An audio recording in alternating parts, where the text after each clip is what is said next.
এত সুন্দর সুন্দর খাবার দেখে জিভে জল চলে আসছে, লোভ সামলাতে পারছি না।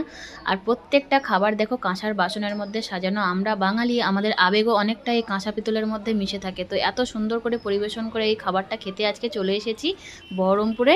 বাসস্ট্যান্ড থেকে কাছে চলে এসেছি। এই দেখো বাসস্ট্যান্ড থেকে একটুখানি আসলেই বাঁদিকে পেয়ে যাবে এই হোটেলটা, রাজলক্ষ্মী হোটেল। তো এখন দোতলায় চলে এসেছি। এখন চলে এসেছি কিচেনের কাছে, যেখানে খাবার সব সুন্দর করে সার্ভ করা হচ্ছে। তো আমাদের খাবার অর্ডার দেওয়া হয়ে গেছে, খাবারও চলে এসছে। তো আজকে খাবারের পদে কি কি আছে তোমাদের দেখিয়ে দিই। তো এই দেখো খাবার আমাদের চলে এসছে, প্রত্যেকটা পদ আলাদা আলাদা কাঁসার বাটিতে করে সুন্দর করে সার্ভ করে দিয়েছে। তো আজকে মেনুতে কি কি আছে তোমাদেরকে দেখিয়ে দিই। এখানে কিন্তু প্রতিদিন মেনু চেঞ্জ হয়।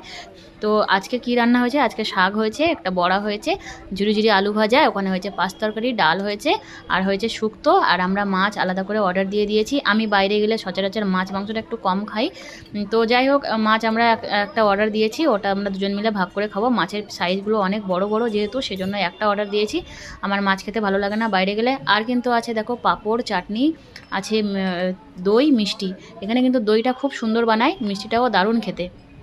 তো আমরা যখন বহরমপুরে আসি এখানে কিন্তু আমার একদম খাওয়ার জন্য চলে আসতে হয়, কারণ লোভ আমি সামলাতে পারি না এই খাবারের। এই স্বাদটাও অসাধারণ খেতে। তো যাই হোক, এখন বকবক হয়ে গেছে। মাছটা দেখো দেখিয়ে দিয়েছি তোমাদেরকে, অনেক বড় পিস, কতটা বুঝতে পারছো জানি না। তো যাই হোক, এখন খাবার শুরু করে দিয়েছি খাওয়া। আর বাকি বকবকটা পরের ভিডিওতে করব।